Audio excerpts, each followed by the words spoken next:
A seguir está uma entrevista com o presidente da Rússia, Vladimir Putin, filmada em 6 de fevereiro de 2024, por volta das 19 horas, neste prédio que está aqui atrás, é o Kremlin.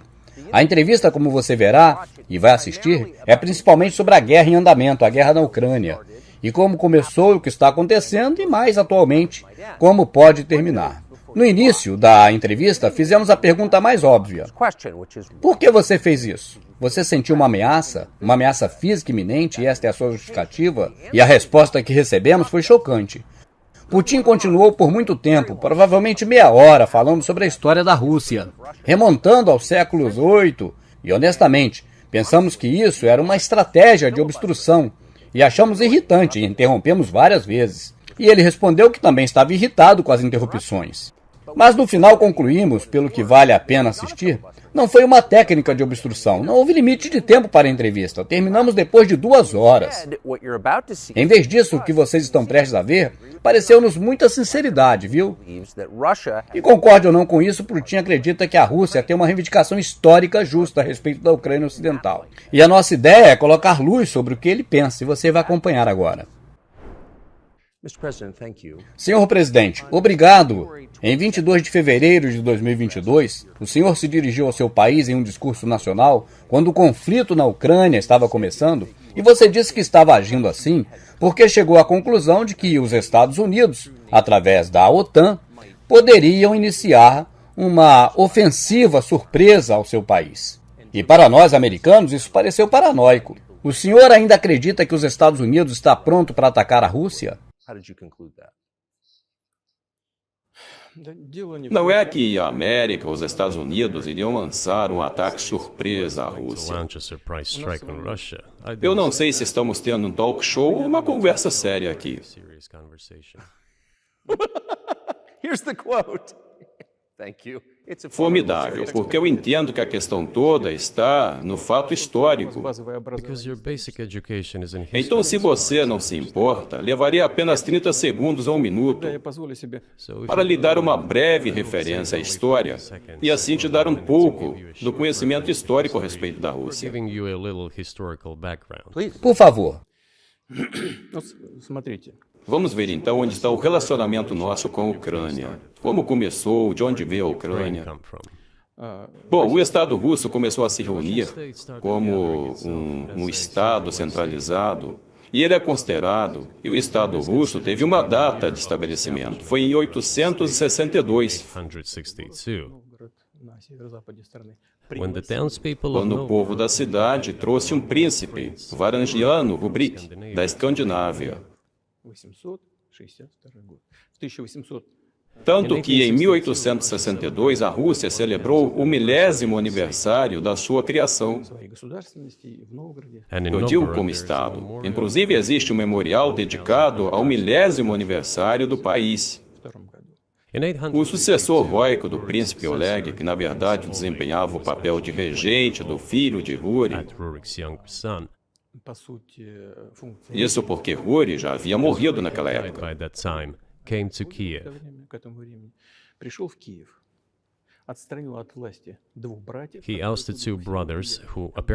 Então ele veio a Kiev e perguntou a 2 irmãos que aparentemente tinham sido membros do grupo de Ruri para que a Rússia começasse a desenvolver com 2 centros de poder, Kiev e Novaro. A próxima data muito significativa na história da Rússia foi 988. Este foi o batismo da Rússia, quando o príncipe Vladimir, o bisneto de Ruri, batizou a Rússia e adotou a ortodoxia, ou, que pode-se dizer, o cristianismo oriental. A partir desta época, o Estado russo centralizado começou a se fortalecer. Por causa do território único, integrou os laços econômicos e também formou a mesma língua. E após o batismo da Rússia, a mesma fé. O Estado russo centralizado, então, começou a tomar forma na Idade Média. O príncipe Yaroslav, o sábio, introduziu a ordem de sucessão a um trono, mas depois que ele faleceu, tornou-se complicado. Tornou-se complicado por vários motivos. O trono não foi passado diretamente do pai para o filho mais velho, mas do príncipe que faleceu para o seu irmão e depois para seus filhos. Isso aconteceu em linhas diferentes. Tudo isso levou a uma fragmentação e fez com que o Estado único não fosse mais, desta forma, coeso como antes. Então o Estado russo, agora fragmentado, tornou-se um pré-império criado anteriormente pelo rei Ishan, seus sucessores, nomeadamente Batan. Então vieram e saquearam e arruinaram quase todas as cidades da parte sul, incluindo Kiev.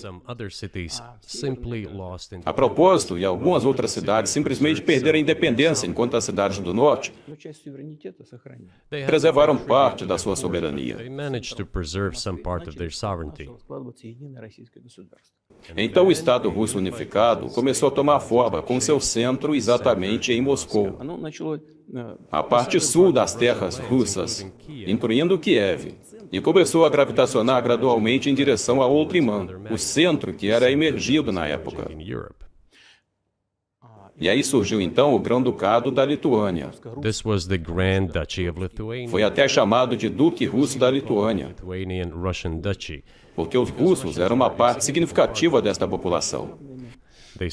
Falavam a antiga língua russa e eram ortodoxos. Mas depois houve uma unificação, a união do Grão-Ducado da Lituânia, juntamente com o Reino da Polônia. Alguns anos depois, outra união foi assinada, mas desta vez já na esfera religiosa.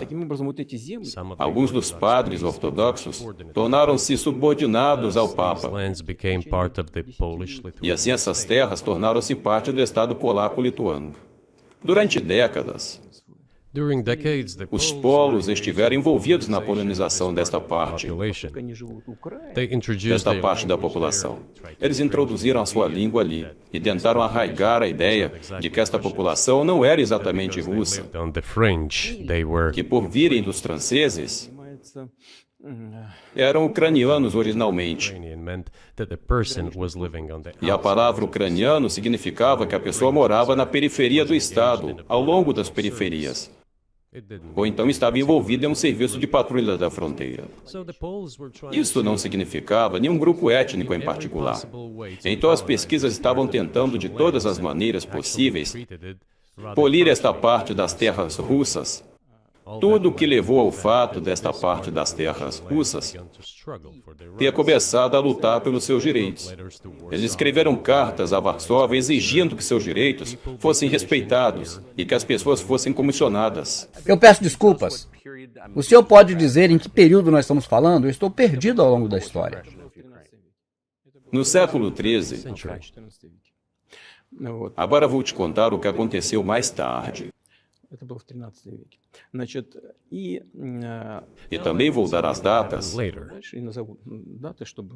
para que assim não haja confusão. Em 1654, as pessoas que estavam no controle da autoridade sobre aquela parte das terras estavam exigindo que fossem enviados governantes de origem russa e também de fé ortodoxa. Quando Varsóvia não lhes respondeu e de fato rejeitou suas exigências, eles se voltaram para Moscou, para que Moscou não os levasse embora. Para que você não pense que eu estou inventando estas coisas, peraí. Por favor. Então, vou lhe dar esses documentos.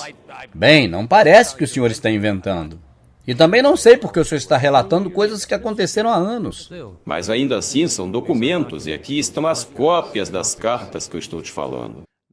As cartas são de Hitler, o homem que então controlava o poder nestas partes das terras russas, e hoje é chamada de Ucrânia. Ele escreveu para Varsóvia, exigindo que seus direitos fossem respeitados. E depois de ter sido recusado, ele começou a escrever cartas para Moscou, pedindo para levá-los sobre a mão forte da RAE de Moscou. Há cópias desses documentos. Eu vou deixá-los para sua boa memória. Há uma tradução para o russo. Você pode traduzi-la para o inglês mais tarde. A Rússia não concordaria em admitirmos imediatamente, presumindo que a guerra com a Polônia começaria, no entanto, em 1654. O trocadilho da Assembleia Russa de altos clérigos e proprietários de terras chefiadas pelas RAI, que era o órgão representativo do poder do antigo Estado russo, decidiram então incluir uma parte das antigas terras russas no Reino de Moscovo, como esperava que a guerra com a Polônia começasse, e durou 13 anos. E depois, em 1654, foi concluída uma trégua. E 32 anos depois, penso que um tratado de paz com a Polônia, aqui chamaram de paz eterna, ele foi assinado, e estas terras, toda a margem esquerda de Nera, incluindo Kia, foram para a Rússia. E toda a margem direita de Dnieper permaneceu na Polônia, sob o governo de Catarina. A Grande Rússia recuperou todas as suas terras históricas, inclusive no sul e também no ocidente. Tudo isso durou até exatamente a Revolução, antes da Primeira Guerra Mundial. O Estado-Maior austríaco confiou nas ideias de ação ucraniana e começaram a promover ativamente as ideias da Ucrânia e dos ucranianos. E os seus motivos eram óbvios. Pouco antes da Primeira Guerra Mundial, eles queriam enfraquecer o inimigo de forma potencial e garantir condições favoráveis na zona fronteiriça. Por isso, a ideia que surgiu na Polônia de que as pessoas que residiam naqueles territórios supostamente não eram realmente russos, mas pertenciam a um grupo étnico especial, os ucranianos. Então, eles começaram a ser propagados pelo Estado-Maior austríaco. Já no século XIX, os teóricos que clamavam pela independência da Ucrânia, eles apareceram, mas todos aqueles alegaram que a Ucrânia deveria ter um relacionamento muito bom com a Rússia. Eles insistiram que após a Revolução de 1917, eles procuraram restaurar a condição de Estado e assim a Guerra Civil começou, incluindo as hostilidades com a Polônia em 1921. A paz com a Polônia foi proclamada e aos abrigos deste tratado, a margem direita do rio Dnieper foi novamente devolvida à Polônia. Em 1939, depois que a Polônia cooperou com Hitler, então ele colaborou com Hitler. Você sabe que Hitler ofereceu à Polônia paz e também um tratado de amizade, uma aliança, exigindo em troca que a Polônia devolvesse à Alemanha o chamado Carror do Sante, que ligava a maior parte da Alemanha à Prússia Oriental.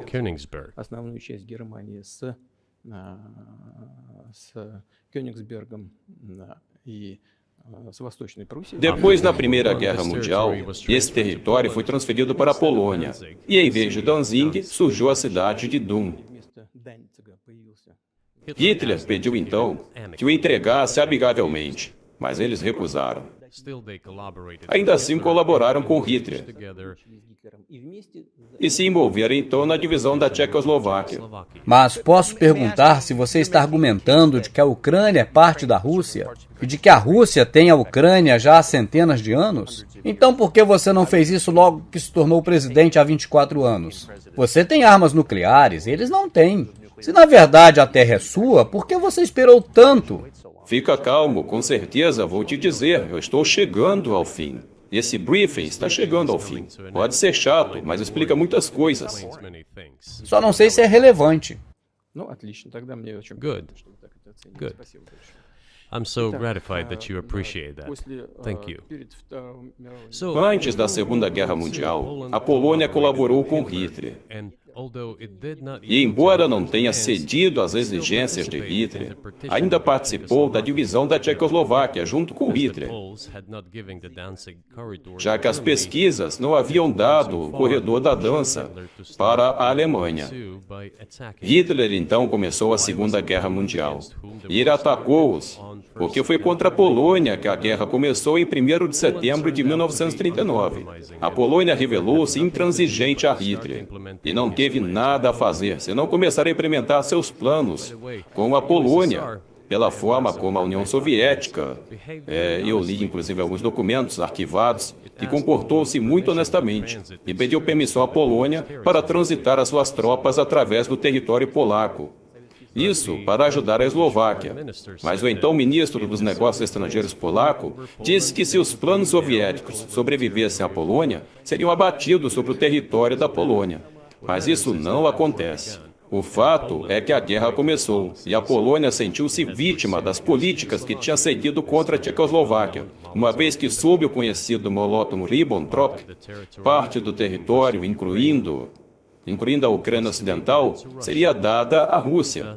Portanto, a Rússia, que foi então nomeada como a União Soviética, recuperou as suas terras históricas após a vitória na Grande Guerra Patriótica, como chamamos a Segunda Guerra Mundial. Todos esses territórios foram finalmente consagrados como pertencentes à Rússia, pois a Polônia recebeu aparentemente uma compensação. As terras que originalmente eram alemãs nas partes orientais da Alemanha, The eastern parts of Germany, estas são agora terras ocidentais da Polônia.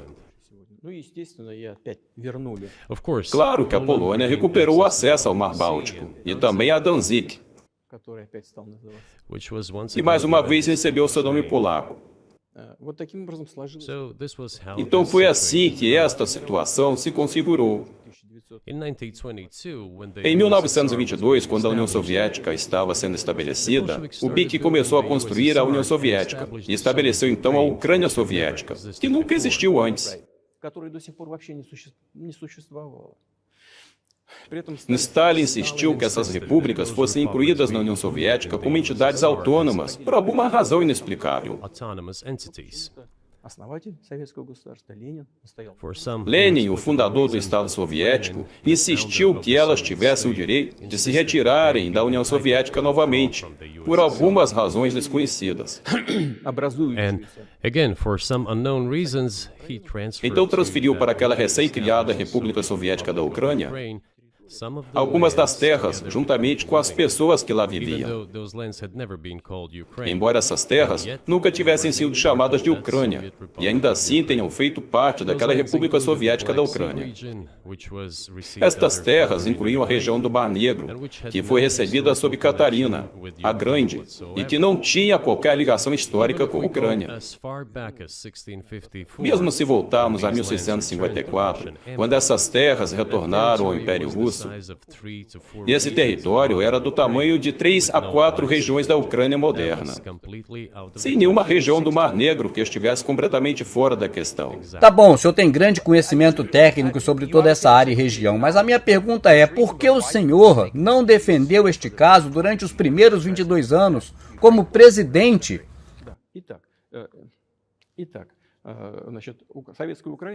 Porque a União da Ucrânia não era um Estado separado.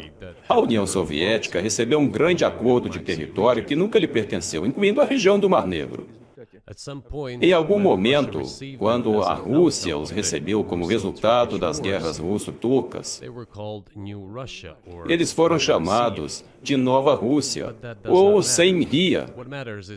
Mas isso não importa. O que importa é que Lenin, o fundador do Estado Soviético, estabeleceu a Ucrânia desta forma. E durante décadas, a República Soviética Ucraniana desenvolveu-se como parte da União Soviética. E por razões desconhecidas novamente, os bolchevistas estavam empenhados na aquisição da Ucrânia. Não foi apenas porque a liderança soviética era composta, em grande parte, por aqueles originários de outros países. Isso foi explicado pela política geral de indignação seguida pela União Soviética. As mesmas coisas foram feitas em outras repúblicas soviéticas, e se envolveu a promoção de línguas, culturas nacionais, e que não é ruim a princípio. Foi assim que a Ucrânia soviética foi criada após a Segunda Guerra Mundial. A Ucrânia recebeu, além das terras que pertenciam à Polônia antes da guerra, também parte das terras que anteriormente pertenciam à Hungria e a Romênia, pelo que a Romênia e a Hungria tiveram algumas de suas terras tiradas e foram dadas à Ucrânia soviética, e ainda permanecem como parte da Ucrânia. Portanto, nesse sentido, temos todos os motivos para afirmar que a Ucrânia... O senhor acredita que a Hungria tem o direito de recuperar suas terras da Ucrânia? E que outras nações têm direito de voltar aos seus 1654?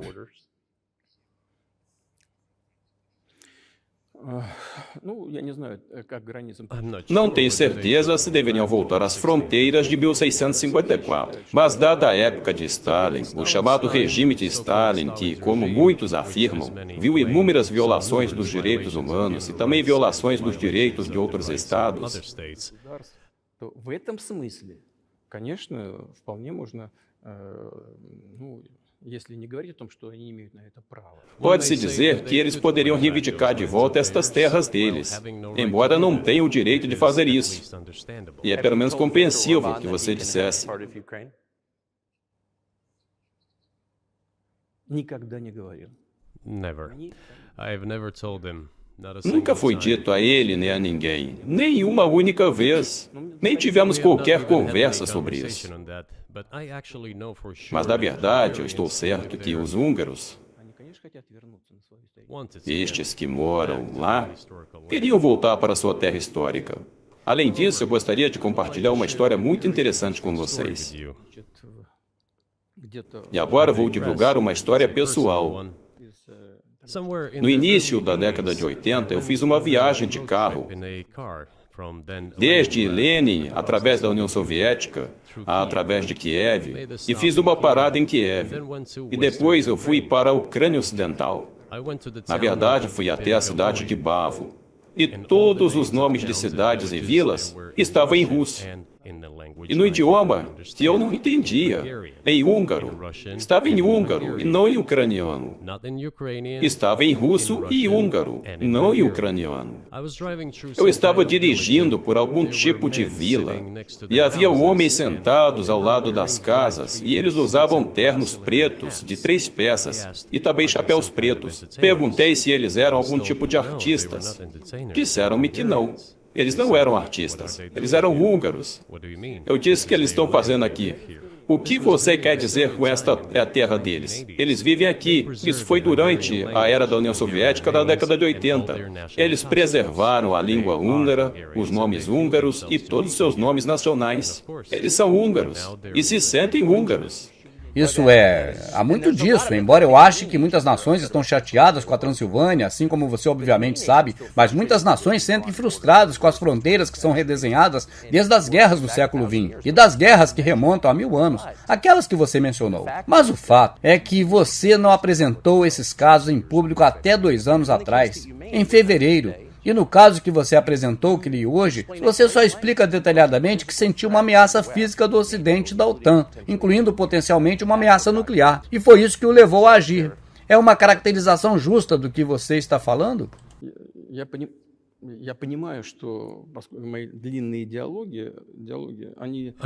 Entendo que meus longos discursos provavelmente estão fora do gênero da entrevista. Por isso te perguntei no início se vamos ter uma conversa séria ou um programa. Você disse que é uma conversa séria. Então, por favor, tenha paciência comigo. Estamos chegando a um ponto em que a Ucrânia soviética estava estabelecida. Então, em 1991, a União Soviética entrou em colapso.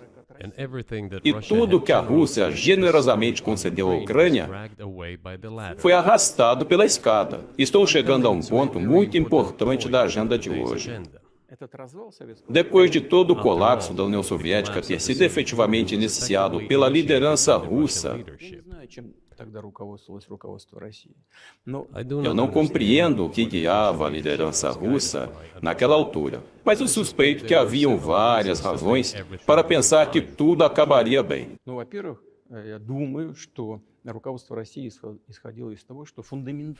Primeiro, eu penso que depois a liderança russa acreditou que os fundamentos da relação entre a Rússia e a Ucrânia eram de fato uma língua comum. Mais de 90% da população falava russo. Tinha laços de família. Cada terceira pessoa tinha algum tipo de vínculo familiar ou de amizade ou cultura. E era isso em comum. A história era comum finalmente. Havia a questão da coexistência com o único Estado durante séculos, e as economias eram profundamente interligadas. Todas estas eram tão fundamentais, todos estes elementos juntos tornaram as boas relações inevitáveis. Я хочу, чтобы вы, как американские граждане, O segundo ponto é muito importante. Eu quero que você, como cidadão americano, e também seus telespectadores ouçam sobre isto. E também a antiga liderança russa presumiu que a União Soviética tinha deixado de existir, e, portanto, já não haviam linhas divisórias ideológicas. A Rússia até concordou voluntária e proativamente com o colapso da União Soviética. Acreditou que isso seria entendido pelo chamado Ocidente civilizado como um convite à cooperação. E era o que a Rússia esperava, tanto dos Estados Unidos como também do chamado Ocidente coletivo. E haviam pessoas inteligentes, inclusive na Alemanha, exceto o importante político do Partido Social Democrata, que insistiu nas suas conversas pessoais com as lideranças soviéticas à beira do colapso da União Soviética, de que um novo sistema de segurança deveria ser estabelecido na Europa e deveria ser dada ajuda para unificar a Alemanha. Mas um novo sistema também deveria ser estabelecido para incluir os Estados Unidos, também Canadá e Rússia e outros países na Europa Central. Mas a OTAN não precisa se expandir. Isso é, a OTAN se expandindo seria o mesmo que durante a Guerra Fria, só que mais perto das fronteiras da Rússia. Ele era um velho sábio, mas ninguém deu ouvido. Na verdade, ele ficou muito bravo. Uma vez, se dissesse que você não me escuta, eu nunca colocarei meu pé nisso. Moscou, mais uma vez, viu tudo acontecer exatamente como havia dito. E é claro que virou realidade. Eu e você mencionamos isso muitas vezes. Eu acho que é um ponto justo. Muitos na América pensam que as relações entre a Rússia e os Estados Unidos seriam tudo de bom com o colapso da União Soviética e o fim da Guerra Fria. O que aconteceu foi o oposto. Mas você nunca explicou por que acha que isso aconteceu. Exceto para dizer que o Ocidente teme a força da Rússia. Mas temos também uma força chinesa. O Ocidente não parece com muito medo. E quanto à Rússia? É claro que o Ocidente tem muito mais medo de uma China forte do que uma Rússia forte, porque a Rússia tem 150 milhões de pessoas e a China tem 1,5 bilhão na população e na sua economia, que está crescendo aos trancos e barrancos, ou 5% ao ano. Mas isso é o suficiente para a China, como Bismarck disse uma vez? Os potenciais são os mais importantes. O potencial da China é enorme. É a maior economia do mundo hoje. E o tamanho da economia chinesa já ultrapassou os Estados Unidos há muito tempo. E está crescendo rapidamente. Não vamos falar sobre quem tem medo de quem. Não vamos raciocinar nestes termos. Vamos entrar no fato de que depois de 91, quando a Rússia esperava que seria bem-vinda na família fraterna das nações civilizadas, nada disso aconteceu. Não me refiro a você pessoalmente quando digo você, é claro. Eu estou falando dos Estados Unidos. A promessa é que a OTAN não iria expandir para o leste, mas aconteceu 5 vezes. Houve 5 ondas de expansão. Toleramos tudo que estávamos tentando persuadir-nos.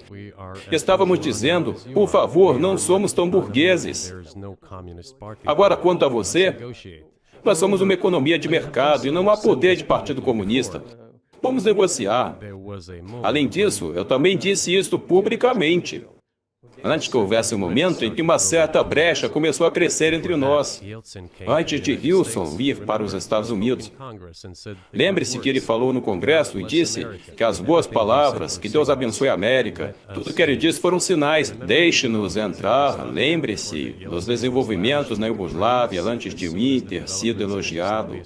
Assim que os desenvolvimentos na Iugoslávia começaram, ele levantou a voz em apoio aos sérvios, e não podemos deixar de levantar nossas vozes. Ou sérvios em sua defesa. Entendo que houve pessoas com plexos sob Beno.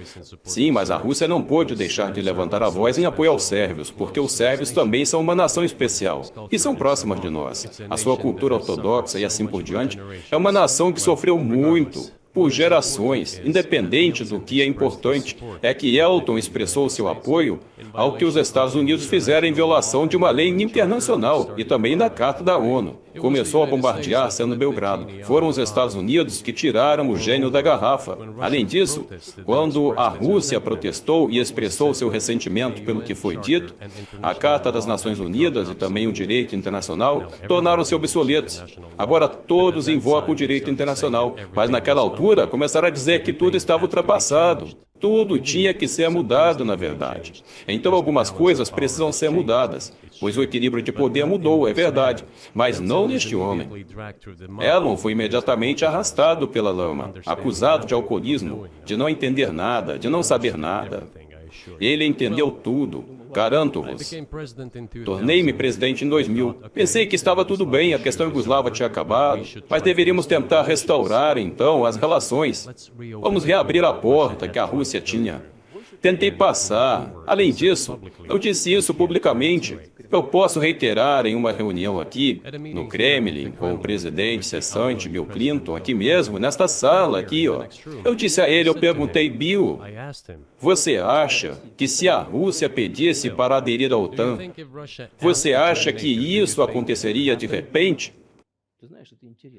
E ele disse, você sabe que é interessante. Acho que sim.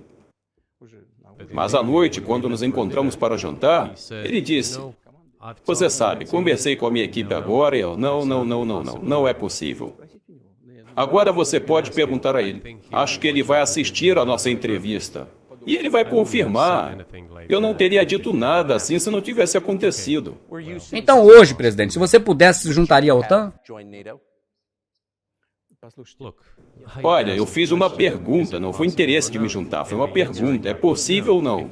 E a resposta que eu recebi foi não. Fui muito sincero ao meu desejo de descobrir qual era a Mas se ele dissesse sim, você teria aderido à OTAN? Se ele tivesse dito sim, o processo de reprovação teria começado e, eventualmente, poderia ter acontecido se tivéssemos visto alguns sinceros desejos do outro lado e também de nossos parceiros. Mas não aconteceu. Não significa que aconteceu, pois não aconteceu. Eu penso que você está claramente ressentido com isso, eu entendo. Mas por que você acha que o Ocidente rejeita você? Então por que a hostilidade? Por que o fim da Guerra Fria não resolveu o relacionamento? O que motiva isso, no seu ponto de vista? Você disse que eu fiquei ressentido com a resposta dele. Não é. Não é isso. É apenas uma declaração do que ocorreu. Não somos noivos para amargurar ressentimentos. Não se trata desse tipo de assunto. Em tais circunstâncias, acabamos de perceber que não éramos bem-vindos lá. Está tudo bem, mas vamos construir relações de outra maneira. Vamos trabalhar por uma área comum em outro lugar. Por que recebemos uma resposta tão negativa?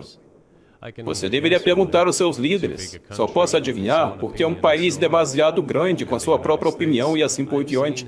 E os Estados Unidos, eu sei como as questões deles estão sendo resolvidas na OTAN. E eu vou te dar outro exemplo. Relativamente à Ucrânia, a liderança dos Estados Unidos exerce pressão e todos os membros votam obedientemente, mesmo que não gostem de algo agora. Eu vou te contar o que aconteceu em desrespeito à Ucrânia em 2008.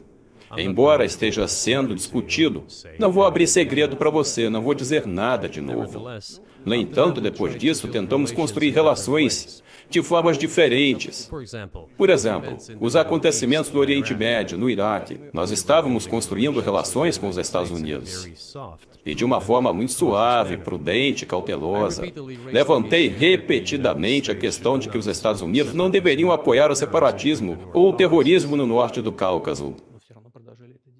Mas eles continuaram a apoiar. Fizeram de toda maneira apoio político, apoio à informação, apoio financeiro, até apoio militar veio dos Estados Unidos e dos seus satélites para grupos terroristas no Oriente Médio. Certa vez eu levantei essa questão com um amigo pessoal meu. Eu falei em denunciar o presidente dos Estados Unidos e ele disse, é impossível. Você tem provas? Eu disse, eu tenho sim. Estava preparado para essa conversa e dei a ele esta prova. Ele olhou e você sabe o que ele disse? Vou citar. Ele disse, bem, vou chutar a bunda deles. Esperamos e esperamos alguma resposta. Não houve resposta. Eu disse ao diretor do FSB, escreva para a CIA qual é o resultado da conversa com o presidente. Ele escreveu uma vez, duas vezes, e então recebemos uma resposta. Temos a resposta, está aqui no arquivo. A CIA respondeu que trabalhavam com a oposição na Rússia e que acreditavam que esta era a coisa certa a fazer, e continuaram fazendo. Isso é de forma ridícula. Bem, ok, percebemos que estava fora de questão. Então você está dizendo que a CIA está querendo derrubar o seu governo? Claro! Eles se referiram, neste caso específico, a isso. Os separatistas, os terroristas que lutaram conosco nas convenções. Foi a quem chamaram oposição. Este é o segundo ponto. O terceiro momento é muito importante. E é o momento em que a defesa antimísseis dos Estados Unidos, o sistema foi criado exatamente no início, e por muito tempo persuadimos os Estados Unidos a não fazê-lo. Além disso, depois que fui convidado pelo pai do George Bush, o Bush pai, para visitar a sua casa, lá no oceano, eu tive uma conversa muito séria com o presidente Bush. E também com a sua equipe. Eu propus que os Estados Unidos, a Rússia e a Europa criassem em conjunto um sistema de defesa antimísseis que acreditamos que deveria ser criado unilateralmente. E os Estados Unidos estavam criando o seu próprio e diziam que era para se defender do Irã. E essa foi a justificativa deles para a implantação do míssil, do sistema de defesa. Eu sugeri que trabalhássemos juntos, Rússia, Estados Unidos, Europa. Eles disseram que era muito interessante e me perguntaram, você está falando sério? Eu disse, absolutamente. Em que ano foi isso? Olha, eu não me lembro, mas você pode descobrir na internet. Foi quando eu estava nos Estados Unidos, a convite de um veterano. Então não é difícil você encontrar sobre isso na internet. Então vamos lá. Era muito interessante. Eu disse, imagine se pudéssemos enfrentar juntos este desafio de segurança estratégica global. O mundo iria a mudanças favoráveis. O mundo caminharia para boas mudanças, provavelmente teriam disputas, e econômicas ou até políticas. Mas poderíamos mudar drasticamente a situação no mundo. Ele disse que sim. E a pergunta, você está falando sério? Eu disse, é claro. Precisamos pensar sobre isso.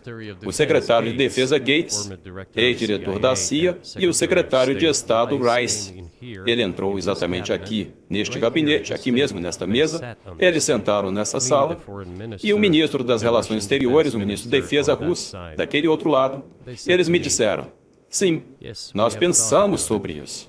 Concordamos. Eu disse, graças a Deus, ótimo, mas com algumas exceções. 2 vezes você descreveu presidentes americanos tomando decisões e depois sendo prejudicados pelos chefes de suas agências. Então parece que você está descrevendo um sistema que não é administrado pelas pessoas eleitas, em sua opinião. Mas é isso mesmo, você está certo.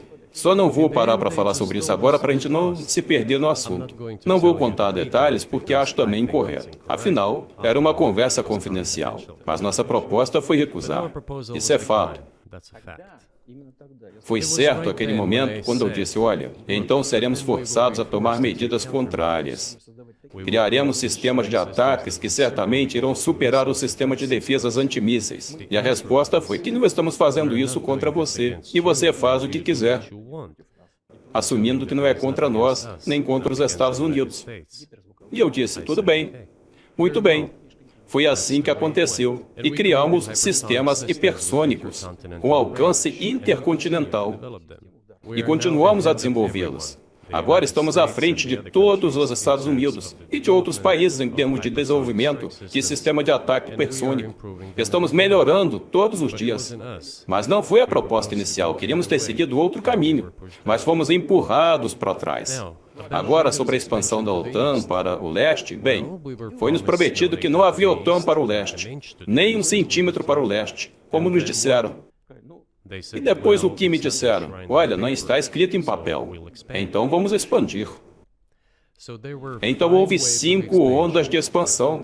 Os estados bálticos, toda a Europa Oriental e assim por diante. E agora chega a principal coisa que eles vieram fazer na Ucrânia.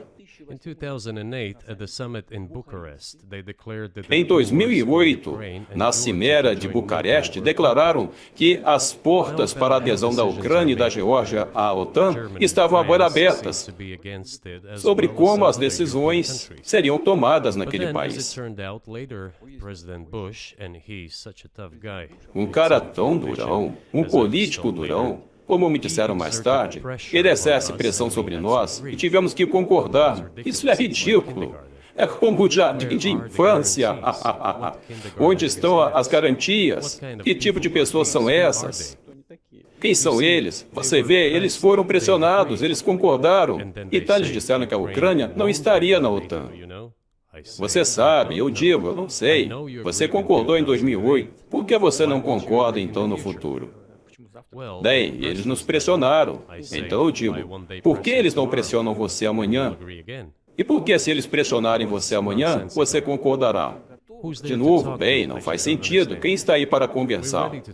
Estamos prontos para conversar, mas com quem? Onde? Onde estão as garantias? Não tem nenhuma. Então eles começaram a desenvolver o território da Ucrânia. Seja lá o que for, eu tenho que contar-lhes antecedentes de como esse território se desenvolveu. Que tipo de relações existiam com a Rússia? Cada segunda ou terceira pessoa sempre teve alguns laços com a Rússia. E durante as eleições, na já independente Ucrânia soberana, que conquistou a sua independência como resultado da Declaração de Independência, e a propósito diz que a Ucrânia é um Estado neutro, e em 2008, de repente, as portas da OTAN foram abertas para ela. Vamos lá, não foi assim que nós havíamos feito um acordo anterior. Todos os presidentes que chegaram ao poder na Ucrânia, eles confiaram no eleitorado como uma boa atitude para com a Rússia, de uma forma ou de outra. Este é o sudeste da Ucrânia. Ali tem um grande número de pessoas morando. E foi muito difícil dissuadir este eleitorado que tinha uma atitude positiva em relação à Rússia. Viktor Yanukovych chegou ao poder e ele derrotou o presidente Kuchma, então a organizar um terceiro turno, que não está previsto na Constituição da Ucrânia. Isso é uma ruminação. Imagine que alguém nos Estados Unidos não concordasse com o resultado. In 2014? 2014? Antes disso, foi depois do presidente Kuchma. Então Viktor venceu as eleições. Porém, seus oponentes não reconheceram a vitória, porque os Estados Unidos haviam apoiado a oposição e aí criaram um terceiro turno. Nesse terceiro turno, Viktor, apoiado pelos Estados Unidos, venceu. Ele chegou ao poder. Imagine se acontecesse algo assim nos Estados Unidos. A eleição não agradou alguém e agora criaram um terceiro turno que a Constituição americana não prevê. Foi isso que aconteceu na Ucrânia. Viktor, que era um político pró-Ocidente, então chegou ao poder. Tá bom, construímos relações com ele também. Ele veio a Moscou nos visitar e nós também fomos visitá-lo. Nos conhecemos em um ambiente informal. Se ele é pró-Ocidente, tudo bem. Deixa as pessoas fazerem cada um seu trabalho. A situação poderia ser desenrolada dentro da própria Ucrânia. Ele chegou ao poder, talvez não fosse o melhor presidente, o melhor político, eu não sei. Eu não quero aqui fazer avaliações. Porém, surgiu a questão da associação com a União Europeia. Sempre fomos tolerantes com esses processos, mas quando lemos o Tratado de Associação, revelou-se um problema para nós. uma vez que tínhamos uma zona de comércio livre e fronteiras aduaneiras abertas com a Ucrânia, que no âmbito desta associação teve de abrir as suas fronteiras à Europa, o que poderia ter levado a uma inundação do nosso mercado. Então nós dissemos, não, isso não vai funcionar. Então fechamos também nossas fronteiras com a Ucrânia. Então as alfândegas da Ucrânia começaram a calcular quanto iria ganhar e quanto perder. Então o presidente disse aos seus parceiros europeus que precisaria de mais tempo para pensar antes de assinar. E é o momento que eu te disse que a oposição começou a tomar então medidas destrutivas que foram apoiadas pelo Ocidente. Tudo se resumiu a Maiden e a um golpe na Ucrânia. Então eles comercializavam mais com a Rússia do que com a União Europeia? Ну, конечно. Até mesmo a questão do volume comercial. Embora na maior parte seja a questão do tamanho da cooperação em que toda a economia ucraniana estava baseada, o tamanho da cooperação entre as empresas era muito próximo desde os tempos da União Soviética. Uma empresa lá costumava produzir um componente e este era montado tanto na Rússia como na Ucrânia e vice-versa. Costumávamos ter laços muito estreitos, mas não vou me aprofundar em detalhes agora, pois acho que fazê-lo é inapropriado. Os Estados Unidos nos disseram para deixar o presidente da Ucrânia trabalhar. E nós não fizemos oposição, deixamos a situação se desenrolar no cenário de um acordo político. Dissemos, tudo bem, nós concordamos, vamos fazer dessa forma, pois os americanos disseram que Yanukovych não usaria as forças armadas nem a polícia. Mas a oposição armada cometeu um golpe em Kiev. O que isso quer dizer? O que eu vou pensar que seja? Eu queria perguntar à liderança americana. Com apoio de quem? Com o apoio da CIA, claro, a mesma organização que eu fiz a pergunta ao presidente para nos juntar naquela época. Graças a Deus não aconteceu. Ainda bem que não nos deixaram entrar, embora eu pensasse que fosse uma organização séria. Eu tenho a qualificação no sentido em que eu servi na primeira diretoria principal do Serviço da Inteligência da União Soviética. E eles sempre foram nossos oponentes. Um trabalho é tecnicamente um trabalho. Eles fizeram tudo certo, alcançaram seu objetivo de mudar o governo. Porém, do ponto de vista político, foi um tremendo erro. Certamente foi um erro de cálculo de liderança política. Eles deveriam ter visto que iria evoluir. Assim, em 2008, as portas da OTAN estavam abertas para a Ucrânia. Em 2014, houve golpes. Eles começaram a perseguir aqueles que não aceitaram o golpe. E foi de fato o golpe que eles criaram, numa ameaça à Crimeia, que nós tivemos que tomar sob nossa proteção. Eles lançaram uma guerra nas dunas em 2014, com o uso de aeronaves e artilharia contra civis. Foi quando tudo começou. Há um vídeo de aeronaves e drones atacando de cima, lançando uma operação militar em grande escala. E depois outra. E quando falharam, começaram a preparar a próxima. Tudo isso está no contexto do desenvolvimento militar desse território e da abertura das portas à OTAN. E como nós poderíamos não expressar preocupação com o que estava acontecendo bem ao nosso lado? Isso teria sido a negligência culposa. Então sentimos que a liderança política dos Estados Unidos estava nos empurrando para a linha que não poderíamos cruzar, porque isso poderia ter arruinado totalmente a Rússia. Além de não podermos deixar nossos irmãos na fé, de fato uma parte do povo russo, diante desta máquina de guerra. Mas isso foi 8 anos antes do atual conflito começar. Qual foi o momento em que você decidiu que tinha que fazer alguma coisa?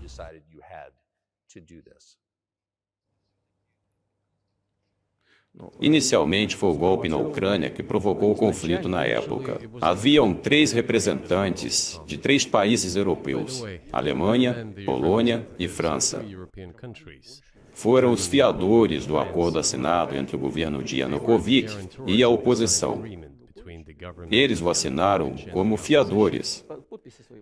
Apesar de a oposição ter cometido um golpe, e todos esses países então fingiram que não se lembravam de que foram fiadores deste acordo pacífico. Jogaram no mar do esquecimento imediatamente e ninguém se lembra. Eu não sei se os Estados Unidos souberam de alguma coisa sobre o acordo entre a oposição e as autoridades e seus 3 fiadores, que em vez de trazer toda essa situação de volta ao campo político, apoiaram o golpe. E esse golpe não fazia sentido, acredite, porque o presidente Yanukovych concordou com todas as condições. Ele estava pronto para realizar eleições antecipadas, nas quais não tinha chance de vencer. Falando francamente, todo mundo sabia disso. Então por que o golpe? Por que as vítimas? Por que ameaçar a Crimeia? Por que lançar uma operação nas dunas? Isso realmente eu não entendo. Eu não sei por que a CIA patrocinou aquele golpe. Foi erro de cálculo? Mas a CIA fez seu trabalho para completar o golpe. Inclusive, um secretário americano chegou a dizer que aquilo ali custou uma grande soma de dinheiro, quase 5 bilhões de dólares. Mas o erro político foi colossal. Por que eles teriam que fazer desta forma, se tudo poderia ter sido feito dentro da lei? Não haveria vítimas, não haveria ação militar e não perderia a Crimeia. E nós nunca teríamos considerado sequer levantar um dedo se não fosse por esses movimentos sangrentos que ocorreram em Maidan. Porque concordamos com o fato de que após o colapso da União Soviética, as nossas fronteiras deveriam estar ao longo das fronteiras das antigas repúblicas da União. Concordávamos com isso, mas nunca concordamos com a expansão da OTAN. E além disso, nunca concordamos que a Ucrânia estaria na OTAN.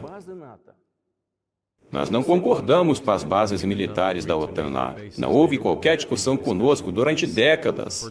Continuamos pedindo, não faça isso. Por favor, não faça. E o que desencadeou os últimos acontecimentos? Em primeiro lugar, a atual liderança ucraniana declarou que não implementaria os acordos de Minsk, que, como você sabe, foram assinados após os acontecimentos de 2014. Ali, o plano de solução pacífica em Ábidas foi estabelecido. Mas a atual liderança ucraniana, ministros dos negócios estrangeiros, outros funcionários e até o presidente disseram que eles não gostaram dos termos daquele acordo. Por outras palavras, eles não iriam colocar em prática. Um ano ou um ano e meio atrás, os antigos líderes da Alemanha e da França disseram abertamente ao mundo inteiro que de fato assinaram os acordos de Minsk, mas que nunca pretendiam implementá-los.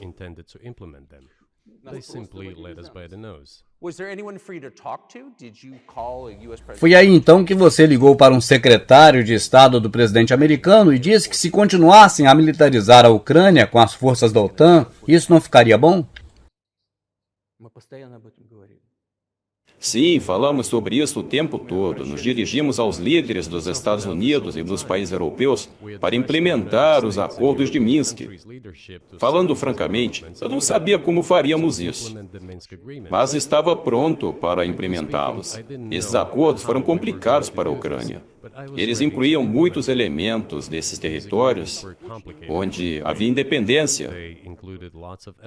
No entanto, eu estava absolutamente confiante. Estou dizendo isso para você agora. Honestamente, eu acredito que se conseguíssemos convencer os residentes de Ábidas e tivéssemos que trabalhar atualmente para convencê-los a regressar ao Estado ucraniano, então gradualmente as feridas começariam a sarar, quando essa parte do território fosse reintegrada ao ambiente social comum. Quando as pensões e quando os benefícios sociais fossem pagos novamente, todas as peças gradualmente se encaixariam.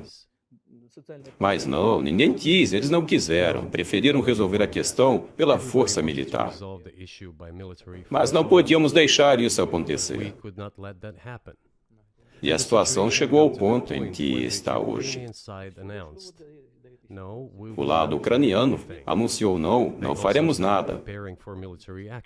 Eles também começaram a preparar-se para uma ação militar. Foram eles que começaram a guerra em 2014. O nosso objetivo foi parar aquela guerra. E não começamos esta guerra em 2022. Esta é uma tentativa de pará-la. E você considera que a parou agora? Quero dizer, você alcançou seus objetivos? Não alcançamos os nossos objetivos ainda, porque um deles é a nazificação. Isso significa a proibição de todos os tipos de movimentos neonazistas. Este é um problema que discutimos durante o processo de negociação que terminou em Istambul no início deste ano. E não foi nossa iniciativa. Nós fomos informados pelos europeus, em particular, que era necessário criar condições para a assinatura final dos documentos. Os meus homólogos na França e na Alemanha disseram como é que podemos imaginá-los a assinar um tratado com uma arma apontada às suas cabeças e as tropas deveriam ser retiradas de Kiev. Eu disse que tudo bem. Assim que retiramos as nossas tropas de Kiev, os nossos negociadores ucranianos, imediatamente, mesmo com todos os acordos alcançados em Istambul para o bem, acabaram se preparando para um confronto armado de longa data, com a ajuda dos Estados Unidos e dos seus satélites. Foi assim que a situação se desenvolveu e é assim que está agora. E o que significa desnazificação? Então, é exatamente sobre isso que eu quero falar agora. É uma questão muito importante. A desnazificação após a conquista da independência. A Ucrânia começou a procurar, como alguns analistas ocidentais dizem, a sua própria identidade e não encontrou nada. Melhor do que construir essa identidade sobre alguns falsos heróis que colaboraram com Hitler.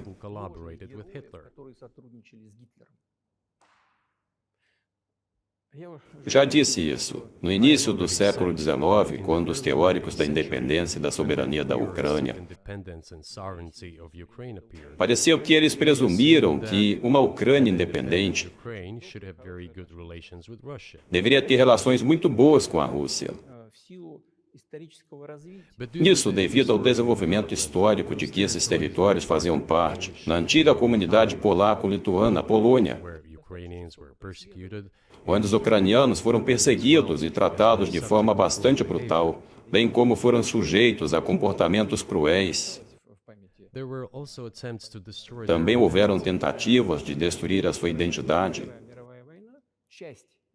Tudo isso ficou na memória do povo. Quando eclodiu a Segunda Guerra Mundial, parte dessa elite extremamente nacionalista colaborou com Hitler. Isso porque acreditava que Hitler lhe traria a paz, a liberdade. Mas as tropas alemãs e até mesmo as tropas da SS obrigaram os colaboradores de Hitler a fazer o trabalho mais sujo de exterminar a população polaca e judaica. Daí este massacre brutal da população polaca e judaica, bem como da população russa também. Isso foi liderado por pessoas que são bem conhecidas, e foram exatamente essas pessoas que se tornaram heróis nacionais. Este é o problema, e nós somos constantemente informados de que o nacionalismo e o neonazismo também existem em outros países. Sim, são mudas, mas nós os reprovamos.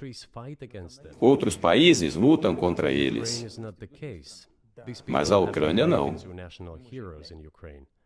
Essas pessoas foram transformadas em heróis nacionais na Ucrânia. Existem monumentos para essas pessoas que foram erguidos. São exibidos em bandeiras. Seus nomes são gritados por multidões que caminham com tochas, exatamente como ocorreu na Alemanha nazista. E estas foram pessoas que exterminaram judeus. Por isso eu digo, é preciso terminar essa prática e impedir a disseminação deste conceito. É isso que eu digo aos ucranianos. Vocês são também um povo russo. Eles dizem, não, somos um povo separado. Tudo bem. Se eles se consideram um povo separado, eles têm o direito de fazê-lo, mas não com base no nazismo, na ideologia nazista. Você ficaria satisfeito com o território que você tem? Нет, сейчас закончим. Вы же задали Agora eu vou terminar de responder a pergunta que você acabou de fazer. A pergunta sobre o neonazismo e também sobre o olhar de nazificação. O presidente da Ucrânia visitou o Canadá. Esta história é bem The conhecida, president of Ukraine mas visited foi Canada, silenciada nos países ocidentais. being silenced in the Western countries. O parlamento canadense apresentou um homem que, como orador do As parlamento, the Speaker of the Parliament said, fought disse que lutou contra os russos durante a Segunda Guerra Mundial. Descobriu-se que este homem serviu nas tropas da SS. Hitler and his accomplices. It turned out that this Ele man matou served pessoalmente as russos, polacos, judeus. As tropas SS consistiam dos nacionalistas ucranianos que fizeram esse trabalho sujo. nationalists who did this dirty work. O presidente da Ucrânia levantou-se com todo o parlamento do Canadá e aplaudiu esse homem. How can this be? Como isso pode ser imaginado? O próprio presidente da Ucrânia. Aliás, ele é judeu por nacionalidade. Na verdade, a minha pergunta é o que você faz a respeito disso. Quero dizer, Hitler está morto há 80 anos. A Alemanha nazista não existe mais, e é verdade. Então acho que o que você está dizendo é que quer extinguir ou pelo menos controlar o nacionalismo ucraniano. Mas como você fará isso? ваш вопрос. É muito sutil e posso lhe dizer o que penso. Listen to me. Não se ofenda, The question is very repórter, simple, fica tranquilo. and I can tell you what I think. Claro, esta pergunta parece ser sutil. Fica tranquilo. É bastante incômodo. Você diz que Hitler está morto há 80 anos, Appears to be subtle. mas você esquece que o exemplo de Hitler está vivo nas pessoas que exterminaram os judeus. Been dead for so many years. Temos pesquisas na Rússia sobre isso. E o atual presidente da Ucrânia de hoje o aplaude no parlamento canadense. Poles are alive. And the E president aplaude de pé. Então podemos dizer que desenraizamos completamente essa ideologia? gives a standing ovation. O que vemos está acontecendo hoje. Completely uprooted this ideology. If É isso que a nazificação é no nosso entendimento. that is what denazification is in our Precisamos nos livrar dessas pessoas que mantêm esses conceitos e apoiam esta prática tentando preservá-la. Isso é o que é nazificação. that is what denazification is. That is what we Entendi, certo. A minha pergunta foi um pouco mais específica.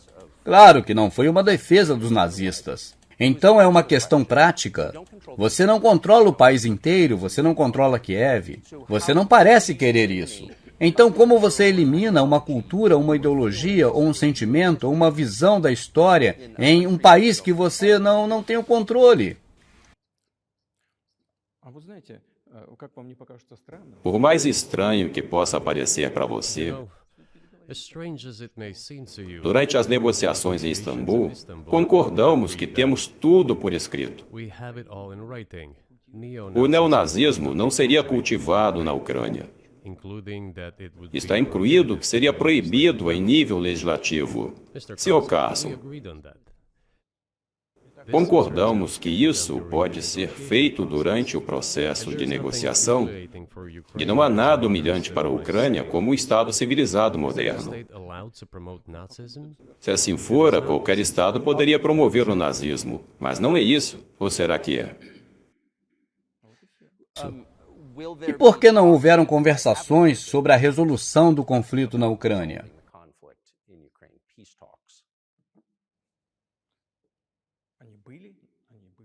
они дошли до очень высокой стадии согласования. Aí que está, alcançamos um estágio muito elevado de Reached a very cooperação. high stage of coordination of positions in a complex Embora as process. posições em um processo complexo, mas ainda assim estavam quase finalizados. Mas depois que retiramos nossas tropas de Kiev, como eu já disse, The other side threw away all these agreements. o outro lado jogou fora todos esses acordos e obedeceu às instruções dos países ocidentais, Russia dos países europeus e dos Estados Unidos para lutar contra a Rússia até o fim. Ukraine has legislated E além disso, o presidente criou uma legislação sobre uma proibição de negociações com a Rússia. Ele assinou um decreto proibindo todos de negociarem com a Rússia. E como vamos negociar se ele proibiu a si mesmo e a todos de fazer negócio com a Rússia? We know that he Sabemos que ele tem apresentado algumas ideias sobre acordo. Mas para chegar a um acordo sobre algo, precisamos ter um diálogo. E isso não está acontecendo. Mas você não estaria falando com o presidente ucraniano? Você estaria falando com o presidente americano? Quando foi a última vez que você falou com Joe Biden? Eu não me lembro quando falei com ele, eu não me lembro. Podemos procurar. Por que eu teria que me lembrar de tudo? Eu não lembro quando. Eu tenho minhas próprias coisas para fazer. Temos assuntos políticos I internos. have my own things to do. We have domestic political affairs. Bem, ele está financiando a guerra que você está travando. Então acho que seria pertinente você conversar com ele. Funds, but I talked to him before this. Bem, sim, ele financia. Mas eu conversei com ele antes da operação militar especial. E eu disse a ele, então a propósito, não vou entrar em detalhes, eu nunca entro.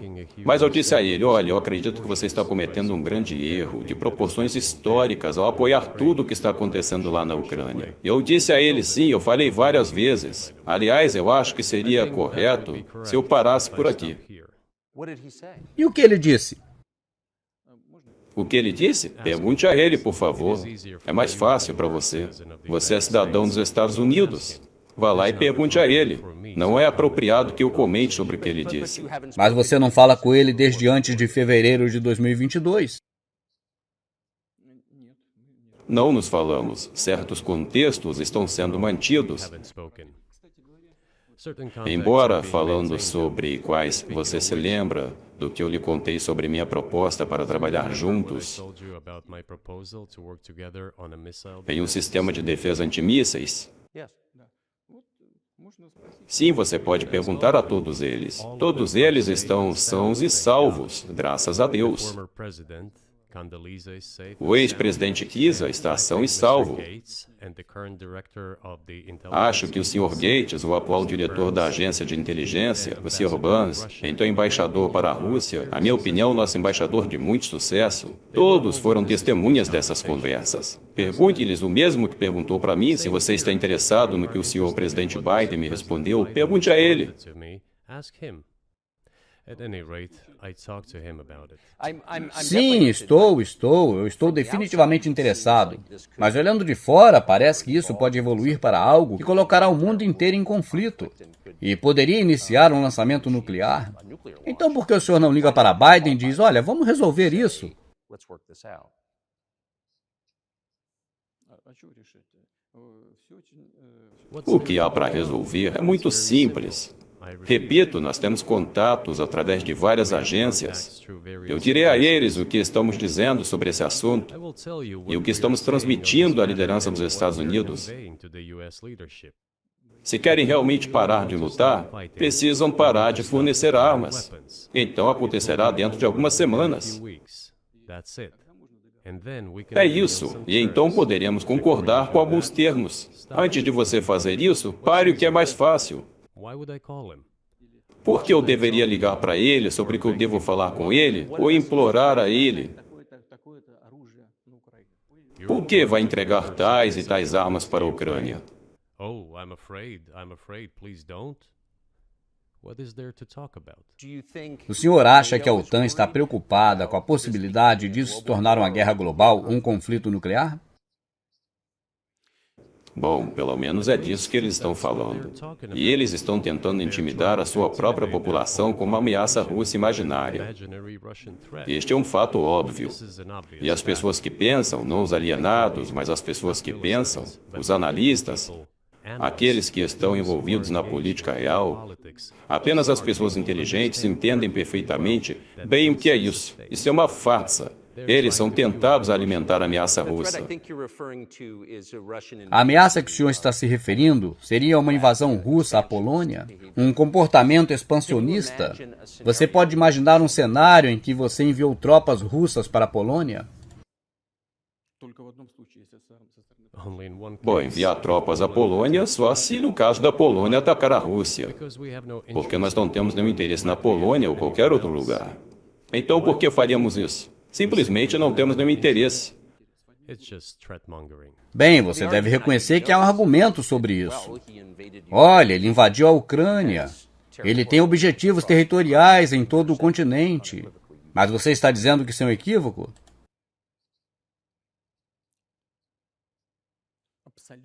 Это абсолютно исключено. Isso está absolutamente fora de questão. Você não precisa ser nenhum tipo de analista. Isso vai contra o bom senso. Envolver-se em algum tipo de guerra global. Uma guerra global levará toda a humanidade à beira do abismo da destruição. É óbvio que certamente existem meios de dissuasão. Eles têm assustado todos conosco o tempo todo. Eles falam, amanhã a Rússia usará isso. Não, depois de amanhã. E daí? E sabe para quê? Para extorquir dinheiro adicional dos contribuintes, não só de lá dos Estados Unidos, mas também da Europa, para alimentar o confronto com a Rússia no teatro ucraniano. Uma guerra, e o objetivo é enfraquecer a Rússia tanto quanto possível. Um senador de Nova York, Chuck Schumer, disse ontem que acredita que temos que continuar financiando a Ucrânia. Pediu o esforço do cidadão e dos soldados americanos para acabar lutando lá. Como você avalia isso?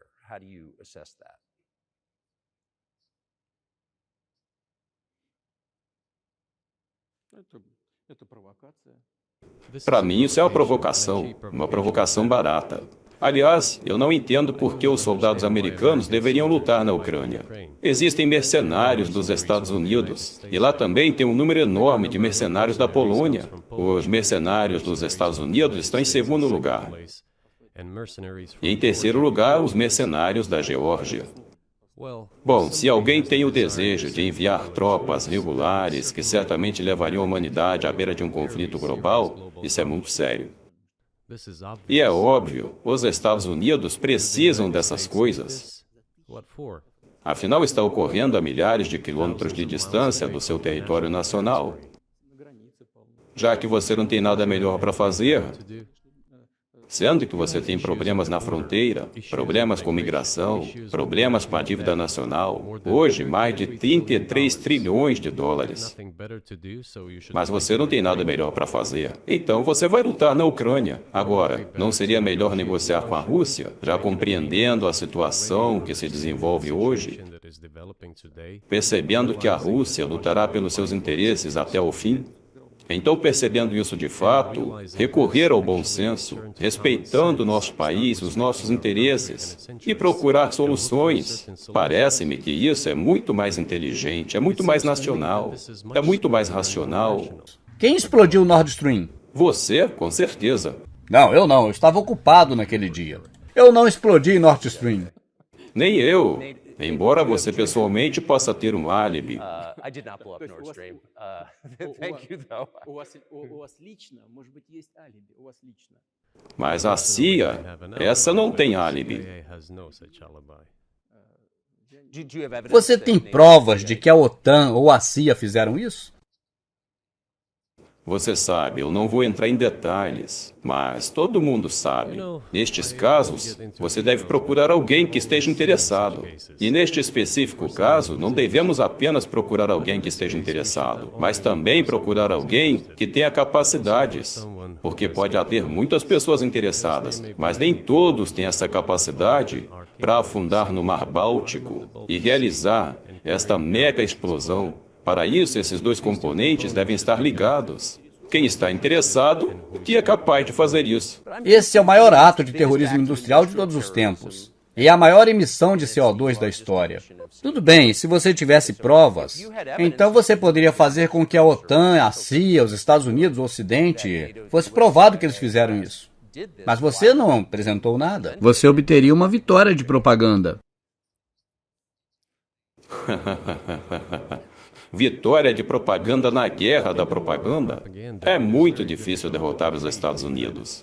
Porque os Estados Unidos controlam todos os meios de comunicação do mundo. E muitos meios de comunicações europeus são os beneficiários finais.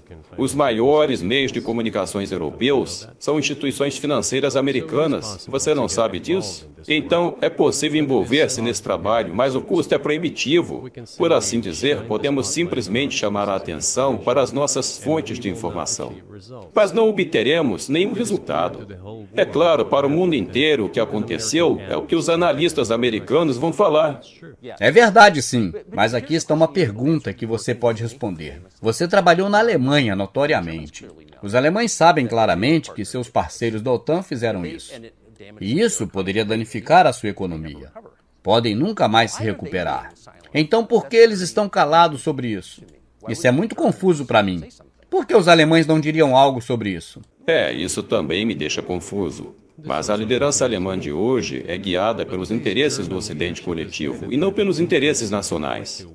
Pelo contrário, é impossível explicar a lógica da ação ou da não ação. Afinal, não se trata apenas do Nord Stream 1 que explodiu e do Nord Stream 2 que foi danificado,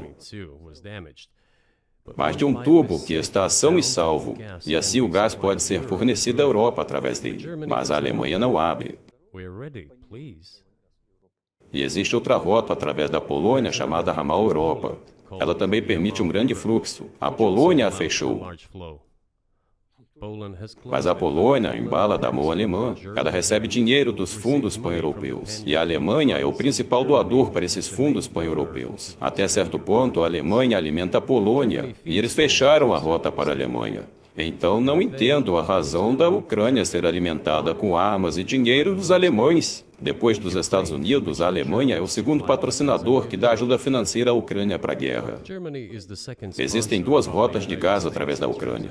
Eles simplesmente fecharam uma rota. Então, os ucranianos abrem a segunda rota. E, por favor, perguntem por que o gás da Rússia eles não abrem. Por que os alemães não dizem? Olha, pessoal, nós lhe damos dinheiro e armas. Agora, abram a válvula, por favor, deixe o gás da Rússia passar para nós. Nós estamos comprando este gás liquefeito a um preço muito alto na Europa. E isso tem reduzido o nível da nossa competitividade, da nossa economia em geral, a zero. Você quer que lhe demos? Dê-lhe dinheiro. Deixe-nos ter uma existência decente. Ganhe dinheiro para a nossa economia, porque é daí que vem o dinheiro que lhes damos. Agora, eles se recusam a fazê-lo. Então, por que perguntar-lhes o que acontece em suas cabeças? São essas pessoas altamente incompetentes? Bom, talvez o mundo esteja se dividindo em dois hemisférios. Um com energia barata e outro sem. Então quero te perguntar, se agora somos um mundo multipolar, e obviamente somos, você pode descrever os blocos de liderança? Quem está em cada lado? Bom, você disse que o mundo está dividido em dois hemisférios. O cérebro humano é dividido também em dois hemisférios. Um é responsável por um tipo de atividade. O outro é mais sobre criatividade. E assim por diante. Mas ainda é uma mesma cabeça. O mundo deveria ser um todo único. A segurança deveria ser compartilhada, em vez de ser destinada à questão da busca por ouro, dinheiro. Este é o único cenário em que o mundo poderia ser estável, ser sustentável. Isso é previsível até então. Enquanto a cabeça está dividida em duas partes, é uma doença, uma condição adversa grave. É um período de doença grave que o mundo está passando. Mas eu acho que, graças ao jornalismo honesto, esse trabalho é um trabalho para médicos e isso pode, de alguma forma, ser remediado. Deixa eu dar um exemplo. O dólar americano, que praticamente uniu o mundo de várias maneiras, talvez não para sua vantagem, mas certamente a nossa, que agora deixa de ser a moeda de reserva, uma moeda universalmente aceita, como as sanções, você acha que mudou a posição do dólar em relação ao mundo?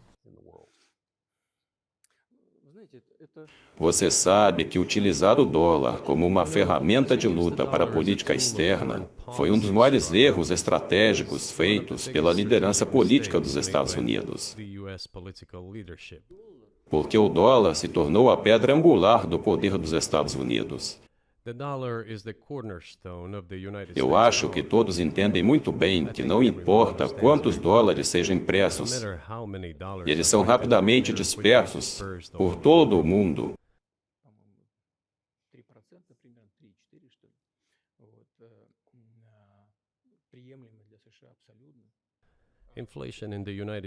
A inflação nos Estados Unidos é mínima, cerca de 3 ou 4%, que penso ser totalmente aceitável para os Estados Unidos. E eles não vão parar de imprimir. Agora, o que a dívida de 33 bilhões de dólares nos diz sobre isso? É sobre as emissões de dinheiro. No entanto, esta é a principal arma usada pelos Estados Unidos para preservar o seu poder em todo o mundo.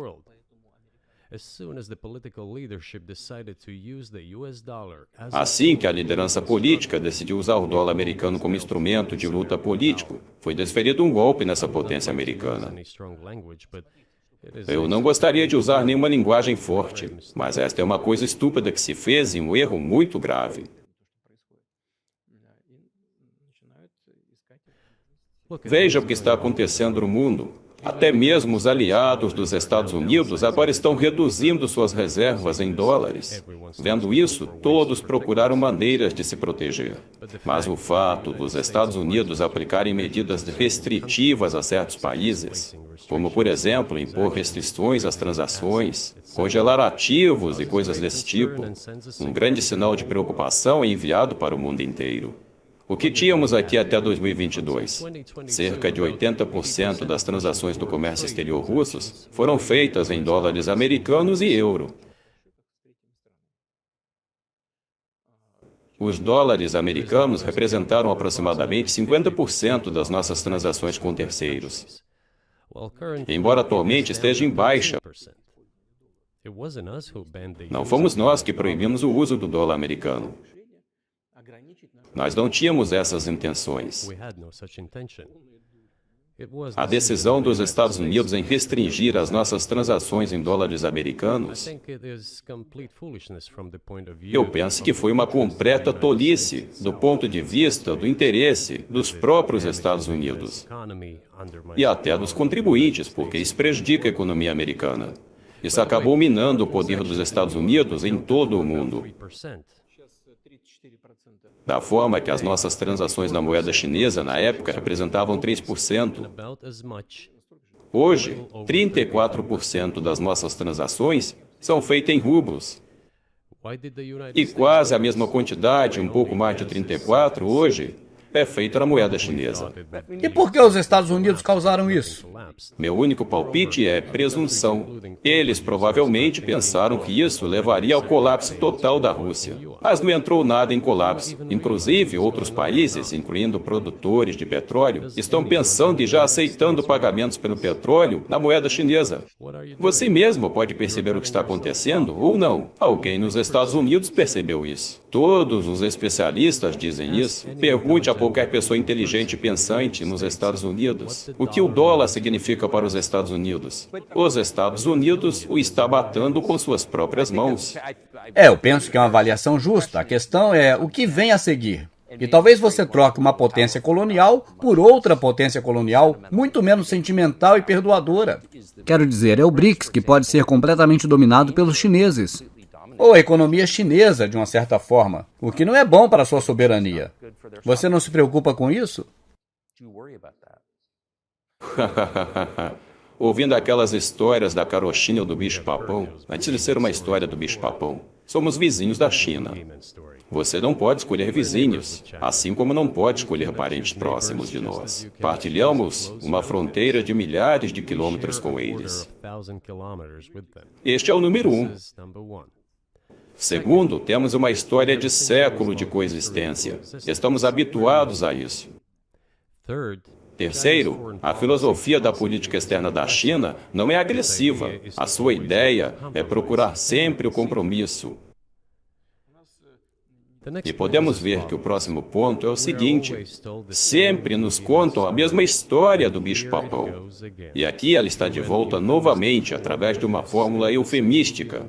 Mas ainda continua sendo a mesma história do bicho-papão. A cooperação com a China continua aumentando o ritmo em que a cooperação da China com a Europa está crescendo e é cada vez maior do que o crescimento da cooperação chinesa-russa. Pergunte aos europeus. Eles não têm medo do que possa acontecer. Não sei, mas eles ainda estão tentando acessar o mercado da China a todo custo, especialmente agora que estão enfrentando problemas econômicos. As empresas chinesas estão explorando também o mercado europeu. As empresas chinesas têm pouca presença nos Estados Unidos. As decisões políticas são tais que estão tentando limitar a sua cooperação com a China.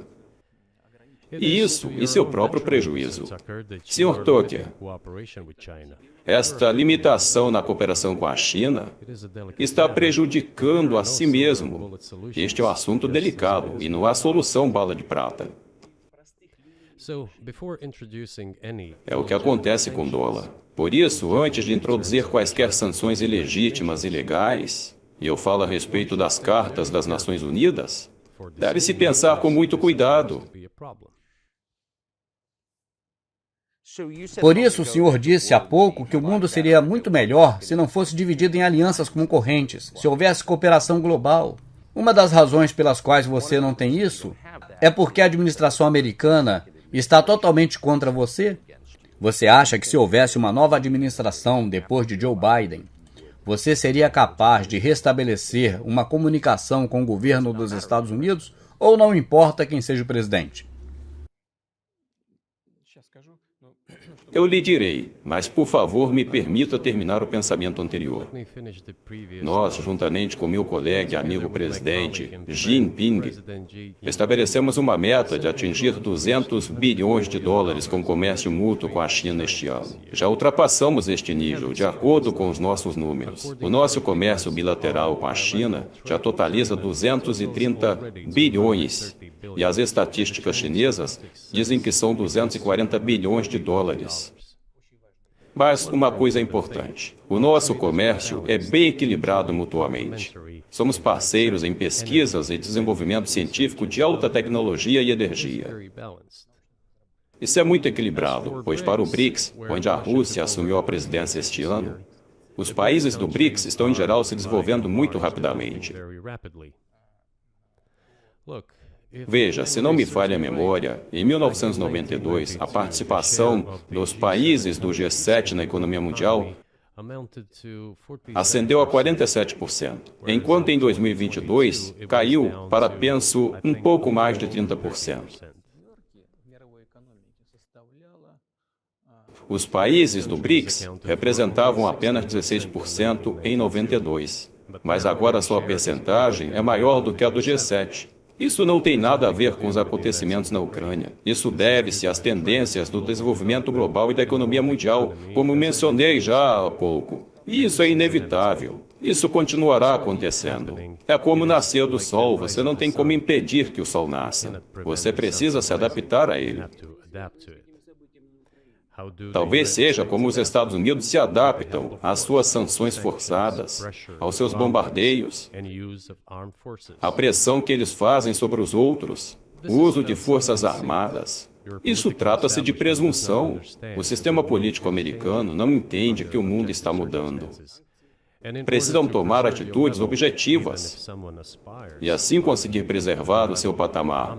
É preciso passar a tomar as decisões certas e de maneira competente. Tais ações brutais, inclusive em relação à Rússia, e dizer que outros países são contraproducentes, isso é um fato óbvio, não dá certo.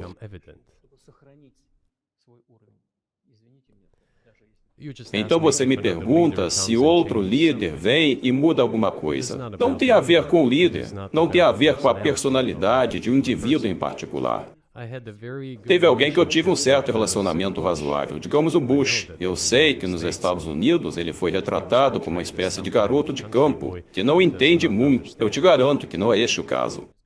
Eu sei que ele cometeu também alguns erros em relação à Rússia. Eu te contei a respeito de 2008 e a decisão em Bucareste de abrir as portas da OTAN para a Ucrânia. O que aconteceu durante seu mandato é que ele, na verdade, exerceu pressão sobre os europeus. Mas, em geral, a nível humano pessoal, eu tive um relacionamento até bom com ele. Ele não era pior do que qualquer outro político americano, russo ou europeu. Eu lhe garanto que ele entendia o que estava fazendo tão bem quanto outros, que eu tinha esta relação pessoal. Com o Trump também. Então não se trata da personalidade do líder. Trata-se da mentalidade da elite. It is about the elite's mindset. Se a ideia de dominação a qualquer custo, baseada também em ações energéticas, dominar a sociedade americana, nada mudará. Change. It will only get Só worse. irá piorar. But if Mas, se no final chegar-se à consciência de que o mundo tem vindo a mudar de acordo com as circunstâncias objetivas, one should be able to e que se deve ser capaz de adaptá-las ao tempo, utilizando as vantagens que os Estados Unidos ainda têm hoje, então talvez algo possa mudar. A economia mundial, em paridade de poder de compra em termos de volume, ultrapassou os Estados Unidos já há muito tempo. volume, it overtook the Os Estados Unidos vêm em segundo lugar, depois vem a Índia com 1 a 2 bilhões de pessoas. Depois vem o Japão, a Rússia em quinto lugar. in the fifth place. E na Europa, a Rússia foi a primeira economia do ano passado. All the sanctions and restrictions. Isso com todas as sanções e restrições impostas pelos Estados Unidos. Impossibility. Foram sanções, restrições, impossibilidade de pagamentos em dólares, Sanctions against our serviços de dólares cortados no SWIFT, sanções contra nossos navios que transportam petróleo, sanções petrolíferas contra aviões, sanções em tudo, em todos os setores. São as maiores sanções do mundo. Estas sanções foram aplicadas contra a Rússia. E mesmo assim, somos a primeira economia da Europa durante esse período. Se as ferramentas que estão usando não funcionam bem, é preciso pensar sobre o que fazer com elas. Estas constatações deveriam chegar às elites dominantes. first person of Aí então a primeira pessoa do Estado agirá antecipadamente. and the people. É o que os eleitores, inclusive pessoas que tomam decisões em vários níveis, esperam desta elite. Então talvez algo mude. Você está descrevendo dois sistemas diferentes? Você diz que o líder age no interesse dos eleitores, mas você diz também que essas decisões não são tomadas pelos líderes, são tomadas pelas classes dominantes. Você dirige esse país há muito tempo. Você conhece todos esses presidentes americanos. Quais são esses centros de poder nos Estados Unidos? Você acha que quem realmente toma as decisões e dão as ordens? Não sei.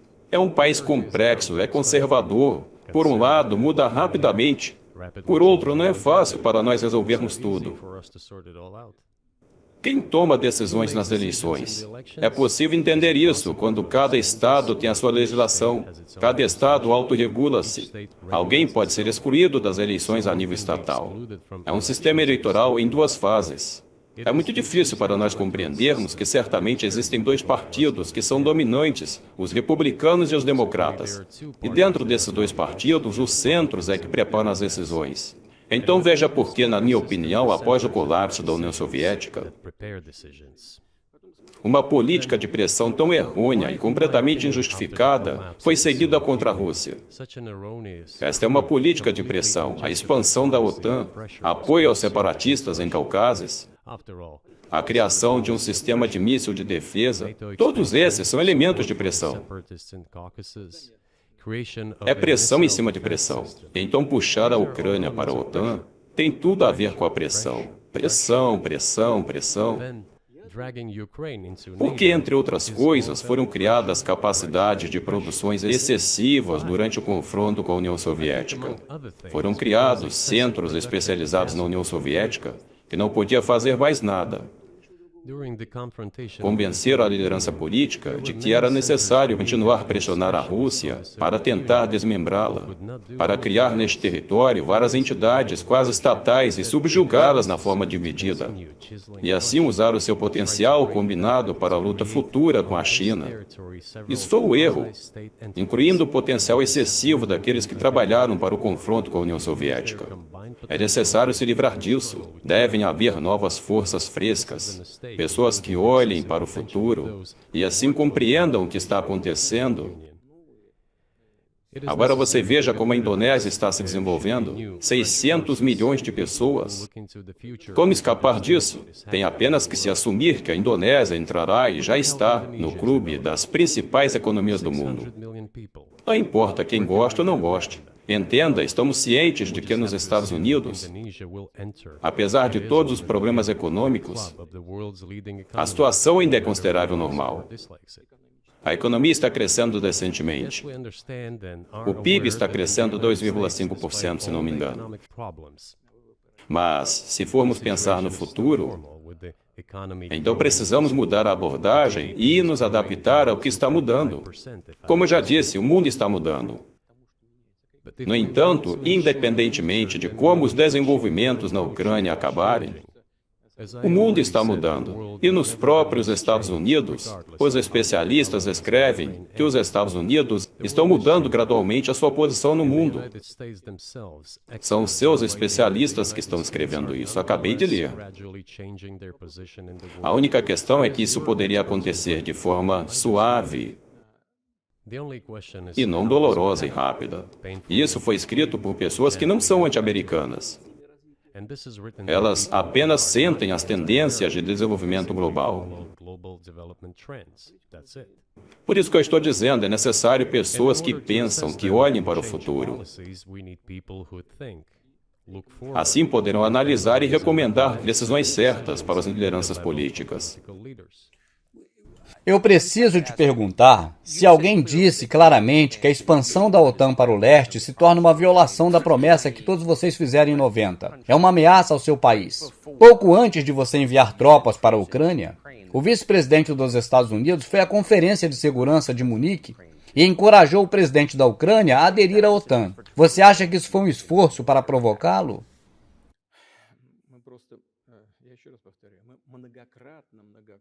Ação militar.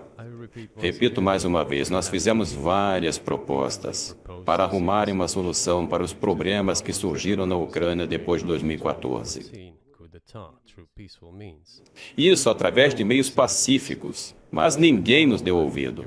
Além disso, os líderes ucranianos que estavam sob o controle dos Estados Unidos declararam subitamente que não iriam cumprir o acordo de Minsk.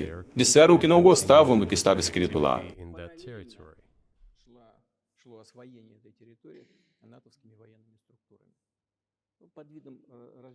E assim continuaram a atividade militar naquele território. E, ao mesmo tempo, esses territórios estavam sendo explorados por estruturas militares da OTAN. Estavam disfarçados de centros de treinamento e reciclagem de pessoal, mas, na verdade, secretamente estavam criando bases lá. A Ucrânia declarou que a Rússia não tinha direito àquelas áreas. Então aquelas regiões passaram a partir daí a ficar para a Ucrânia. A Ucrânia recebeu todos aqueles territórios do Sudeste como um presente do povo russo. E depois anunciou que os russos não tinham direito à titularidade naqueles locais.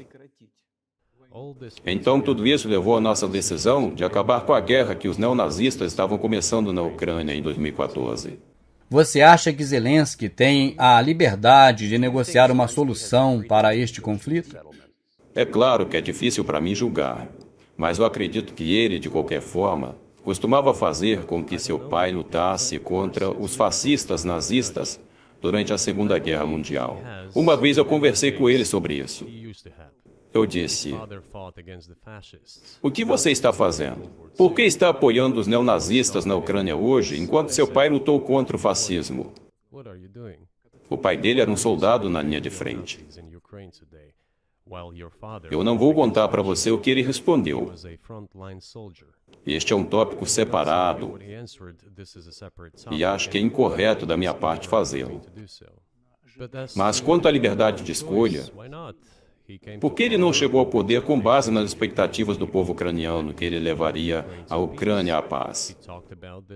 Ele falou sobre isso. Foi graças a isso que ele ganhou as eleições de forma esmagadora. Mas depois, quando ele chegou ao poder, na minha opinião, ele percebeu duas coisas. Primeiro, é melhor não entrar em conflito com os neonazistas e nacionalistas, porque esses são agressivos e muito ativos. Pode-se esperar qualquer coisa deles. E, em segundo lugar, os Estados Unidos o apoiaram e sempre apoiarão qualquer um que seja contrário à Rússia. Então ele se sente seguro, por isso ele tomou essa decisão, mesmo tendo prometido ao seu povo que acabaria com a guerra na Ucrânia. Então ele enganou seus eleitores, mas você acha que neste momento, a partir de fevereiro de 2024, ele tem liberdade para falar diretamente com você ou seu governo sobre como pôr fim a isso? já que claramente não está ajudando seu país ou o mundo. А почему нет? Он же Why not? Por que não? He considers Ele é um chefe de Estado. Ele ganhou as eleições. Embora acreditamos na Rússia que o Kremlin é a principal fonte de poder para tudo o que aconteceu depois de 2014. in this sense, even today, government is E nesse sentido, ainda hoje, o governo é falho. E ele é o presidente, reconhecido pelos Estados Unidos, em toda a Europa e praticamente no resto do mundo. E por que não podemos negociar diretamente com a Ucrânia? Concordamos que ele estava ciente disso. with Ukraine in Istanbul. Além disso, o líder do grupo de negociação. Mas acredito que ainda tem a facção do Partido do Poder, o partido do presidente na Rada. Ele ainda tem a facção presidencial no parlamento do país. The party of the president. Ele ainda tem assento lá. Ele até colocou sua assinatura preliminar do documento de que eu estou falando. The country's parliament. Mas depois ele declarou publicamente ao mundo inteiro que estávamos prontos para assinar esse documento. Mas então o primeiro-ministro da Grã-Bretanha veio e dissuadiu-o de fazer isso. World, Disse para ele que era melhor lutar contra a Rússia. Mr. Johnson, E eles dariam tudo o que fosse necessário para devolver o que foi perdido durante os conflitos com a Rússia. to fight Russia. Então o presidente concordou com essa proposta. For us to return what Pode ver a declaração dele, foi publicada. Isso ele disse publicamente. Agora, eles podem voltar a esse assunto ou não. said it publicly. Mas a questão é se eles querem ou não. To this or not, O presidente da Ucrânia emitiu um decreto proibindo negociações conosco. President Basta ele cancelar aquele decreto e pronto. in negotiation. Nunca recusamos negociações. Na verdade, estamos o tempo todo prontos para ouvir.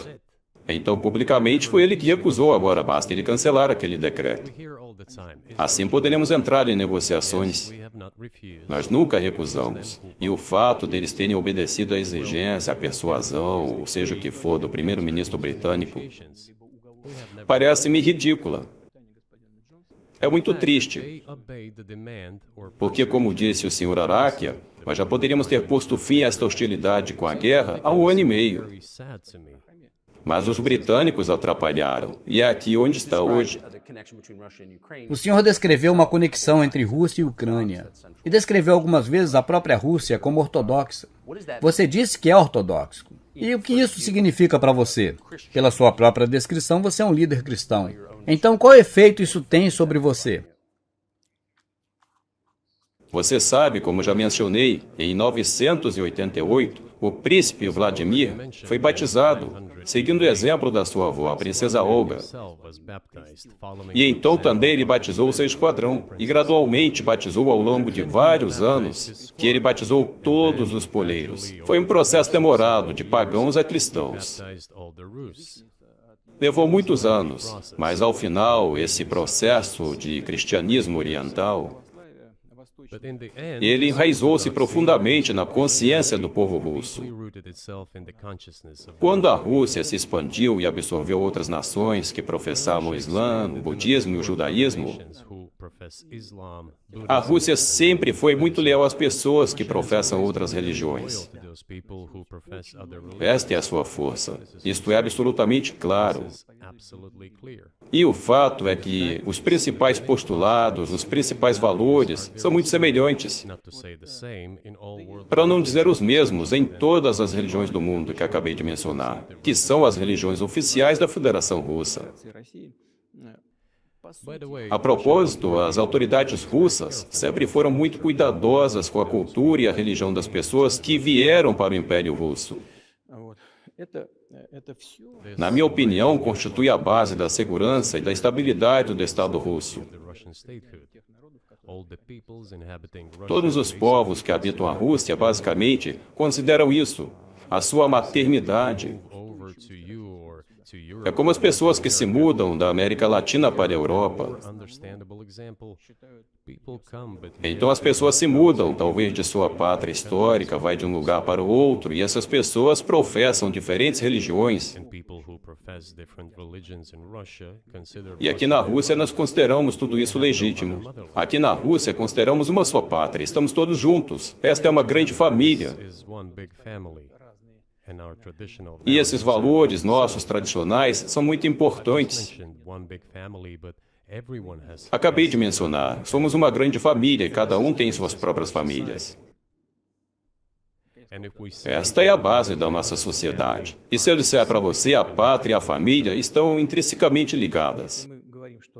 Sim, é verdade, pois é impossível garantir um futuro bom aos nossos filhos, às nossas famílias, a menos que garantamos um futuro bom e sustentável para todo o país, para toda a pátria-mãe. É por isso que o sentimento patriótico é tão forte na Rússia. But can I say that the one way in which the religions are different is that Christianity is specifically Então, dentre as religiões, o cristianismo é especificamente uma religião não violenta. Jesus diz para virar a outra face. Não mate. Como pode um líder que tem que matar pessoas de outro país? Como pode um líder ser cristão? Como você concilia isso consigo?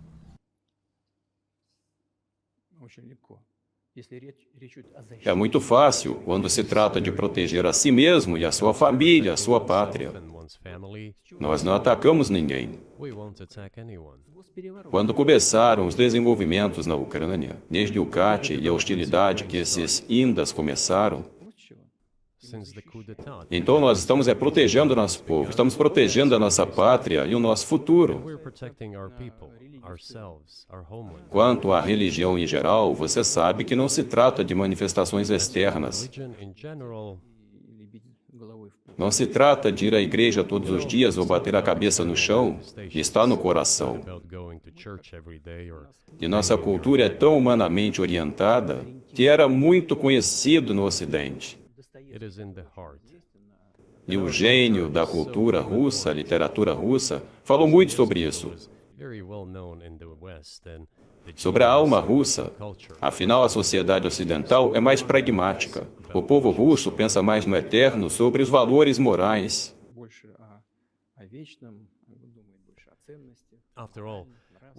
Não sei, talvez você não concorde, mas a cultura ocidental é mais pragmática. Afinal, não estou dizendo que isso é ruim. Isso torna possível para o objetivo de hoje.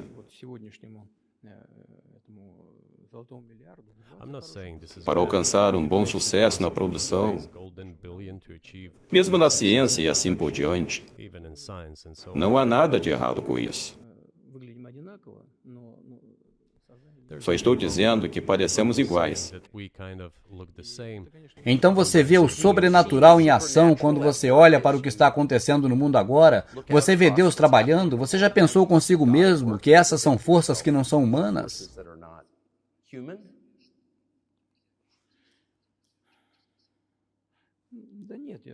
Não, para ser honesto, acho que não. Minha opinião é que o desenvolvimento da comunidade mundial está de acordo com leis inerentes. E essas leis são o que são. E sempre foi assim na história da humanidade. Alguns países e nações tornaram-se mais fortes, mais numerosos, mas depois saiu do palco internacional perdendo o status que estavam habituados. Não há necessidade de dar exemplos, mas podemos começar com o rei San e os conquistadores da Horda, a Horda Dourada, e depois terminar com o Império Romano. Parece que nunca houve nada parecido com o Império Romano na história da humanidade. No entanto, o potencial dos bárbaros cresceu gradualmente, assim como a sua população. Em geral, os bárbaros ficaram mais fortes e começaram a desenvolver-se economicamente, como diríamos atualmente, o que acabou por levar ao colapso do Império Romano e do regime imposto por eles. No entanto, foram necessários 5 séculos para que o Império Romano desmoronasse. A diferença com o que está acontecendo agora é que todos os processos de mudança estão acontecendo em um ritmo muito mais rápido do que naquela época.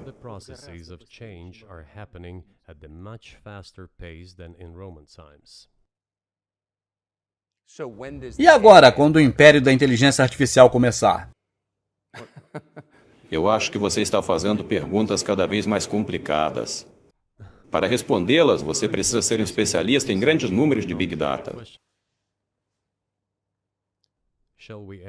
Podemos terminar aqui ou há mais alguma coisa que você queira saber?